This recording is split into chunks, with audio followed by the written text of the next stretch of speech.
we're getting absolutely loads and loads and loads of questions about this grip and how it actually works and how it works so well. So I'll show you this first of all, and then I'll show you a close-up of the grip.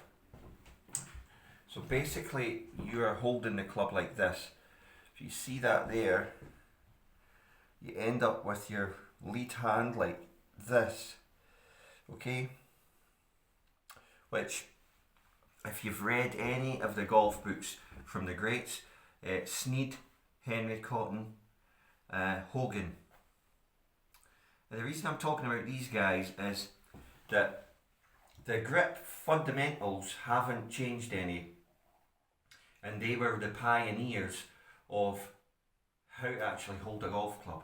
Now over the years, this has kind of been forgotten, and it doesn't get taught in the golf swing. When was the last time any pro you had a lesson from really spoke to you and really, yeah, they'll mention a lot, oh yeah, you're showing a lot of knuckles on the left hand, or you've got not enough knuckles on the left hand.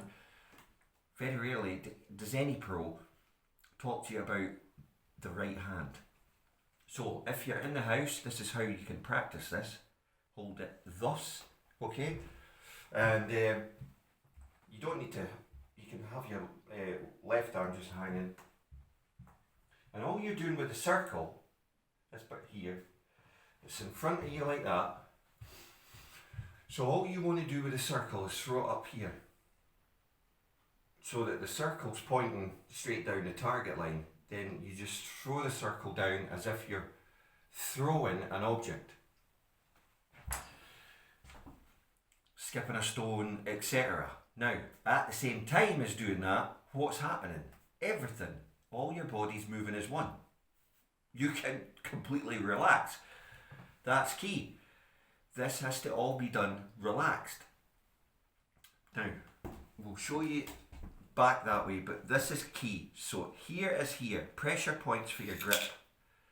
You come in, the shaft goes under here, pressure point is in here, and your thumb's in here. Now, this hand here, you'll see, this knuckle here is behind the knuckle of your thumb.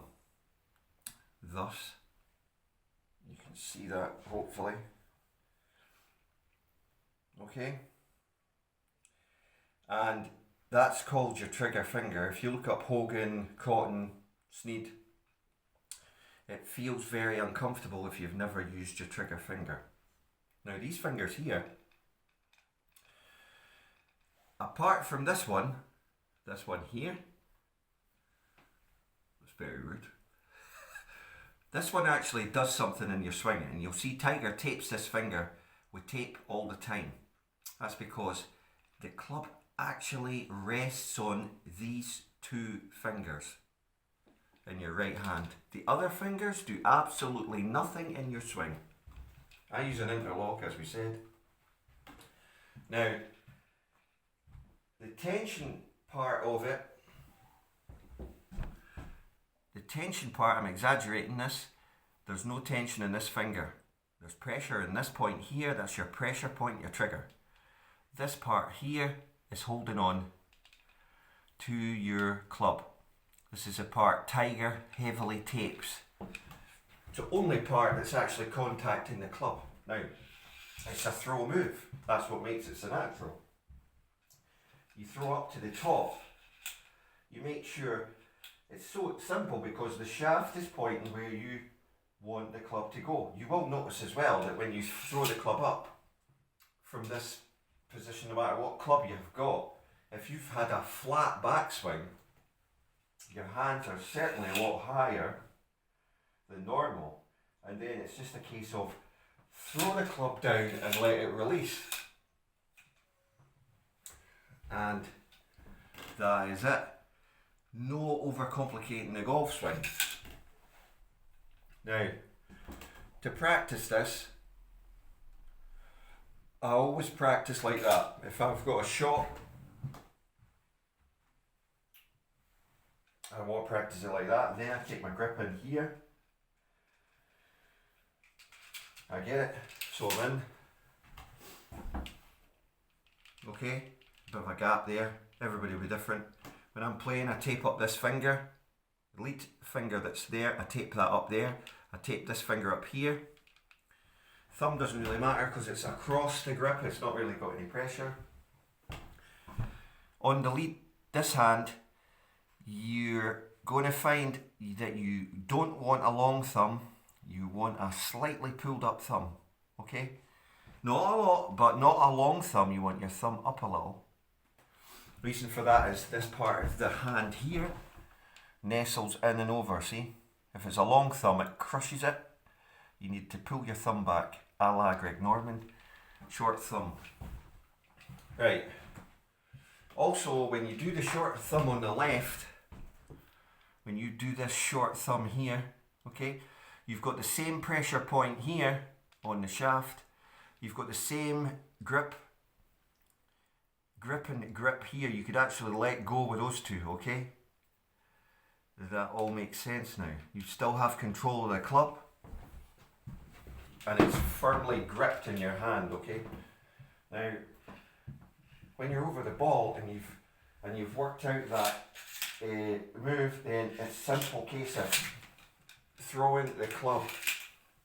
Exact same, but if you've ever found yourself, as you start to do this, use this to your advantage, because this move here, straight in front of you like that, is the golden, like, reconnect yourself, throw it up, throw it down.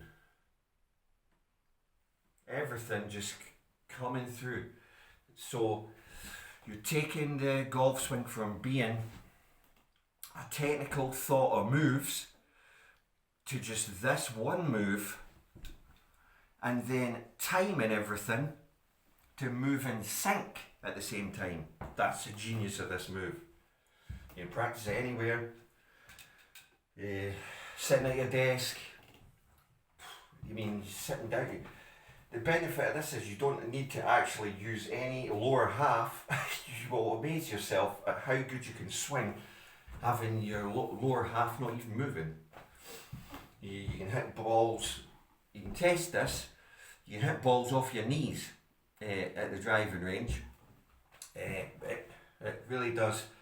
And hey, one of these times you might need to get something out from under a tree and practice that type of thing, because this is all bringing timing into the mix. And that's basically it. So you're up here, down. Everything flows.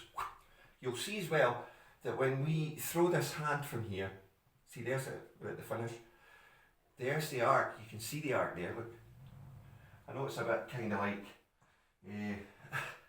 what do you call it,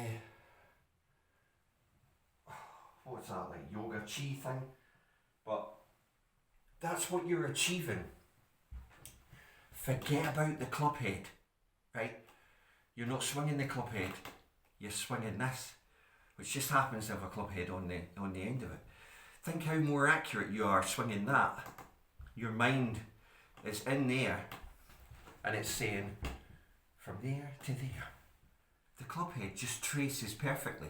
Club head's not going anywhere. The club head's fixed. It's on a long steel thing. The club head's out here. It's on a constant radius. Forget about the club head. That is it. Close up of the grip. Hope this has helped you. By all means, tape your fingers up. This one here, tape. This one here, tape. On this hand, you might have to tape that one. Depends how many balls you've hit in your life.